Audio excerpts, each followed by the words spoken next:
A gente vai falar agora, maestro, do empate que eliminou o Central num jogo histórico para a Patativa. Um jogo onde, mais uma vez, a torcida do Central mostrou sua força, mostrou apoio, tentou fazer a diferença, mas não foi suficiente.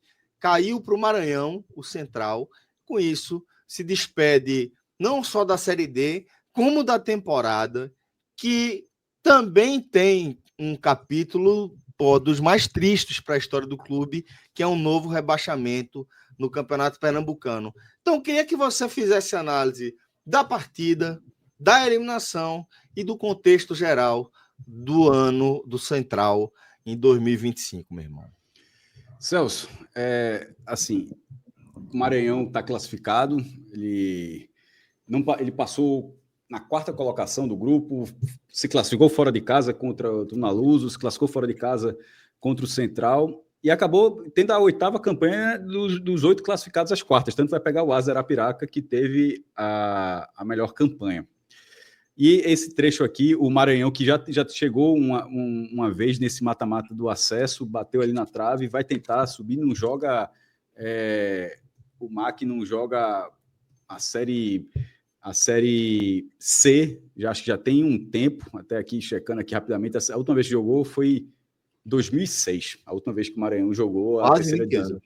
Detalhe, só para tu ter noção, tipo, quando ele jogou, não existia a Série D. Então, assim, na Série C era a última divisão. Então, só para dizer que o Maranhão nunca conseguiu um acesso nacional. Então, se ele conseguisse acesso, ele não seria o primeiro da história do clube. E que seria importante para o futebol do Maranhão, porque o Sampaio Corrêa, com esses rebaixamentos, ficou sem divisão. Inclusive, está com expectativa de ficar sem calendário. Se o Maranhão subir, aí... Eita! Se o Maranhão subir... Calma lá, mas... Calma Tadala, lá. Né? Se o Maranhão subir aí... o Sampaio herda a vaga. Aí o Sampaio herdaria a vaga. O Motoclube não consegue subir, e o Imperatriz, que era outro representante maranhense nessas oitavas, também foi eliminado, né? Ele foi eliminado pela América Natal. Então o Maranhão tem essa possibilidade, o atual campeão estadual, o atual campeão maranhense tem essa possibilidade de colocar o futebol maranhense pelo menos na Série C, e no caso do clube, depois, como o Celso falou, depois de 20 anos, voltar a jogar a Série C e conquistar seu primeiro acesso nacional, que na última vez que ele jogou a Série C, não existia nem Série D. Olhando pela ótica agora do Central, que acho que é o corte do vídeo, assim, eu nunca tinha visto uma mobilização dessa forma.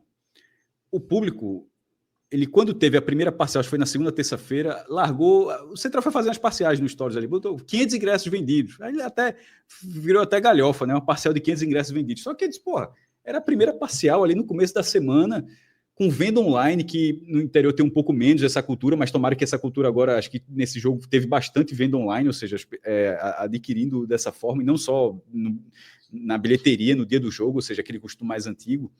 E aí foi subindo, aí 1.500, 2.000, 3.000, bateu 4.000 ali na quarta-feira, eu disse, opa, veja só, 4.000 antecipado para o Central, eu não vejo todas as vezes, não. E aí foi subindo, o clube estabeleceu a meta de 10.000 e bateu essa meta no sábado. O Central bateu essa meta no sábado a tal ponto que o primeiro jogo lá no Castelão, em São Luís, deu 1.200 pessoas. Assim, só para a turma ter noção, 1.200 pessoas. E aí acho que vieram 40 torcedores do Maranhão.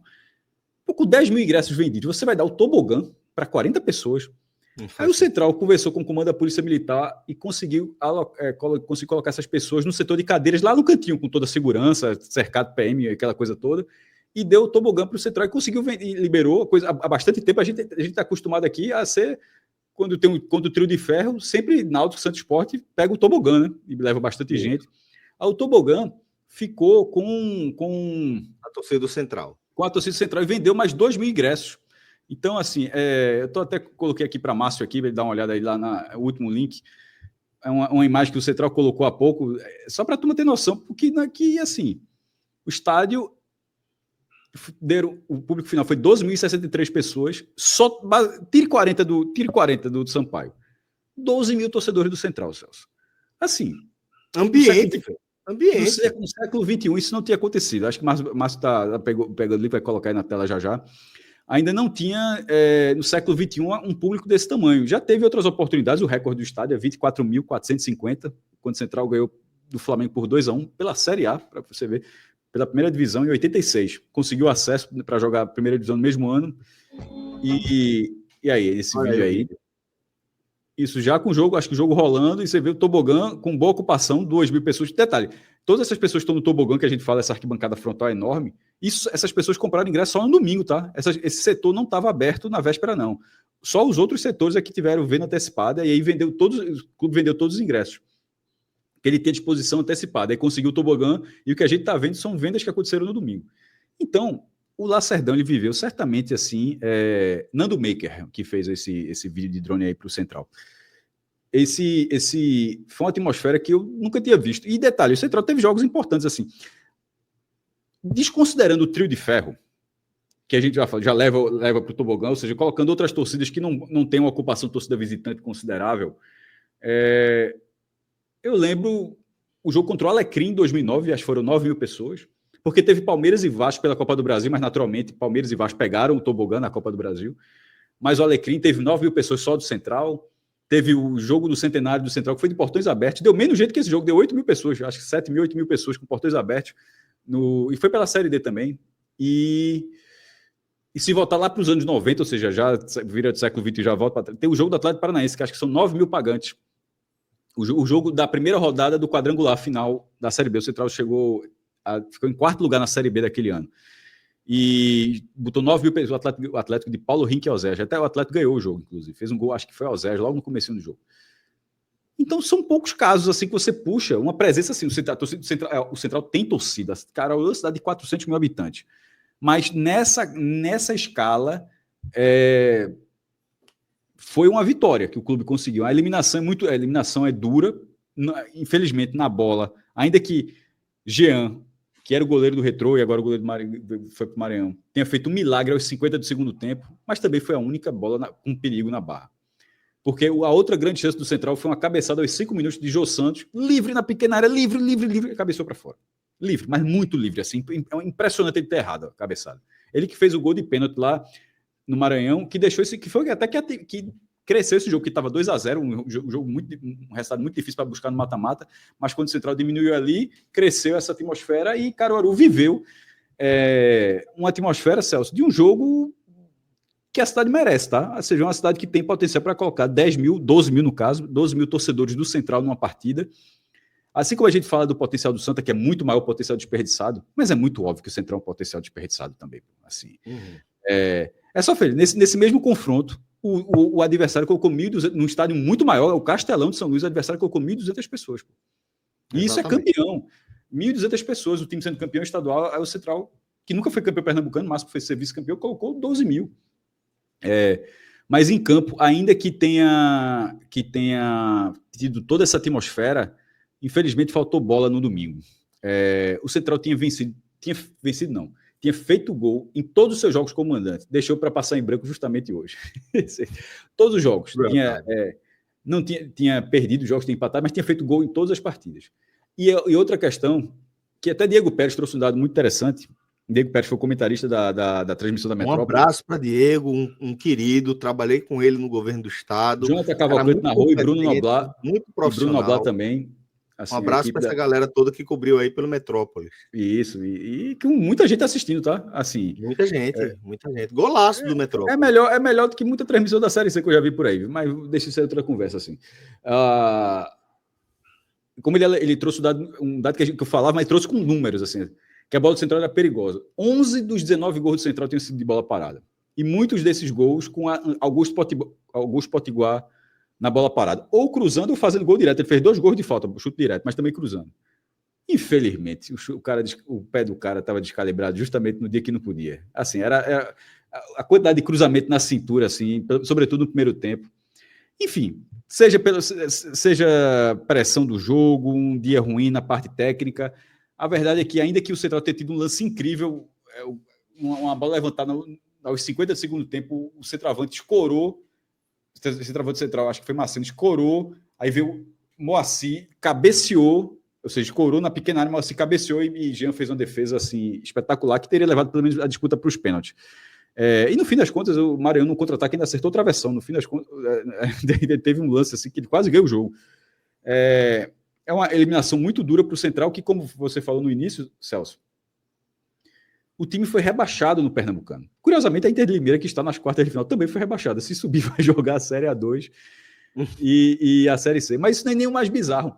Já aconteceu na primeira divisão, 2 vezes, inclusive, com o Clube de São Paulo, de estar na segunda divisão do Paulistão e na primeira divisão do Campeonato Brasileiro. Aí é muito bizarro, né? Série A2 do estadual e elite do futebol nacional é bizarro mesmo. Já. Na verdade, já teve até pior do que isso, né? O Palmeiras e Criciúma jogaram a Libertadores e o Paulista jogando a segunda divisão. Aí é bronca também, né? E no caso do Central, ele foi rebaixado do Pernambucano, o que inclusive torna essa campanha assim impressionante, tá? Pois é. Muito surpreendente, muito surpreendente. Por isso que eu queria saber, mas que eu estava curioso para saber como é que você enxerga que o Central está terminando esse ano, entendeu? Isso vai ser muito duro, Celso. O Central, a gente está fazendo o Central é o recordista geral de participações na Série D. A Série D foi criada em 2009. Somando todos os estádios, representando todos os estádios, ninguém nunca jogou. É um recorde isolado. Ele jogou pela 12ª vez a Série D. Só que dessa vez agora, como ele caiu no estadual, até tem uma possibilidadezinha de jogar até ano que vem a Série D. Mas enfim, eu comento daqui a pouquinho. Mas da forma como está agora, significa que ele só volta a jogar, no mínimo, em 2028. Aí é muito duro. O clube que estava tão pertinho de brigar pelo acesso para a Série C e agora só volta a ter uma chance de jogar a Série D em 2028. Porque como ele caiu para a Série A2, ele vai ter que jogar a Série A2 ano que vem. Em 2026. Primeiro, vai precisar subir e se for do jeito que é, só sobe se for campeão. Talvez só tenha uma vaga, que é difícil. Ou seja, torna o campeonato difícil. Aí, se subir, tem que conseguir a vaga em 2020. A vaga no Pernambuco, na Série 1 do Pernambuco. Na Série 1 de 27. Para jogar a Série D em 28. Está muito difícil. E aí trava muitas coisas, né? Porque um clube que engajou tanto sua torcida, de repente agora ele vai parar. Só para tu ter noção do que é. A Série A2 de 25 ainda não começou. A Série A2 de 25 começa fim de semana que vem. Então vamos supor que seja o mesmo calendário. O Central só volta a campo agora em agosto, se não tem nenhuma mudança. Em agosto de 2026, daqui a um ano. É foda, né? E, no fim das contas, eu acho que o clube está na torcida. Agora é uma esperança que seria um prêmio para essa campanha que o clube teve, com o Leandro Senna, que comandou muito bem o time de forma geral. O time tinha suas limitações técnicas, mas assim como a gente fala, estava jogando a Série D, né? E no caso do Central, era um time montado do zero ali, que o time foi rebaixado no estadual, tinha toda essa dificuldade. Para não parar realmente um ano, acontecer a ampliação da Série D, Celso, como está se conversando, como está se especulando. Já saiu algumas vezes. O Sami Chaud, o presidente da CBF, ele já disse que vai ampliar a Série D, não vai ter Série E, vai ser mudança na Série D. E o perfil de uma divisão, ele trouxe uma apuração que seria o seguinte. Primeiro, eram 2 situações, mas o atual presidente da CBF já descartou a outra, que seria a criação da Série E. Ele seria a ampliação da Série D. E o cenário que foi ampliado, que foi comentado, seria ampliado de 64 clubes para 96. Essa ampliação seria a seguinte: as 64 vagas continuariam sendo com as 64 vagas atuais, distribuídas nos 27 estados. Por exemplo, Pernambuco tem direito a 2 vagas. São Paulo tem 4 ou 5 vagas. Continuaria nesse cenário dos estados. As outras 32 vagas seriam sempre dos times que se classificaram para o mata-mata no ano anterior. Para que não fique nessa, justamente o que aconteceu agora, de você estar jogando mata-mata. Ou como vai ser com Santa e América. Por exemplo, Santa e América, e está jogando lá. Tu perdeu, se ganhar, está na terceira divisão. Porque os 2 têm vaga do ano que vem, mas supondo que não tivessem. Pensa assim, se eles não tivessem vaga. Se ganhar, está na Série C. Se perder, não está nem na Série D. É muito cruel, é muito cruel, né? Então, o regulamento passaria a ser o seguinte: quem passar de fase já garante a vaga, quem passar na primeira fase já garante a vaga, pelo menos na Série D do outro ano. E aí, sendo dessa forma, que foi a forma que a especulação ganhou mais força, e a implantação sendo em 2026, e que a tendência é que já aconteça para o ano que vem, a mudança não querem implantar em 27, é que a mudança seja feita já em 26. Se for isso, aí o Central, ele volta ganha. Pro jogo. Volta para o jogo. Aí volta para o jogo e ganha vida, né? Porque assim, um clube que bota 12 mil pessoas, sendo o único representante, basicamente, no competições nacionais, embora tenha o Porto, tenha o Caruaru City, mas assim, o time, é o único time que tem capacidade de fazer isso. O Porto acho que leva 500 pessoas, assim. Eu lembro a Série C de 96, o Porto foi para a semifinal. Foram 2.600 pessoas, Santa e Vila Nova. E o Vila Nova acabou sendo campeão naquele ano. O Central tem essa capacidade diferente. E, de repente, esse clube deixa de existir por um ano. Assim, é a mesma lógica que a gente falou do Santa. Só que são escalas diferentes. Do Santa não foi um absurdo muito grande, um clube que tem entre 1 milhão e 2 milhões de torcedores, como é o caso do Santa Cruz, passar 9 meses sem jogar? Não foi um absurdo? Aí É um absurdo também um clube que leva 12 mil. Um clube que leva 12 mil como Central. É um absurdo também. Mas, enfim, é do jogo, não tem nada irregular. Perdeu a vaga, perdeu o jogo. É só torcendo que aqui, se tiver essa mudança, sendo da forma como foi ventilado, Celso, aí, como você falou bem, volta para o jogo. Eu vou torcer para que volte para o jogo, tá? Porque o time se esforçou tanto, meu irmão, bateu na trave, um dia chega a felicidade. É duro lá em Caruaru para chegar a felicidade. Não trabalha com isso, não. É tanto que quando você olha os comentários, tem um pouco de resignação nos comentários, justamente pela essa casca de já ter visto esse mesmo filme tantas vezes, tá ligado? Eu acho que é. Infelizmente, para a torcida do Central, é isso aí. Muito bem, mestre. Dessa forma, a gente se despede aqui da nossa audiência.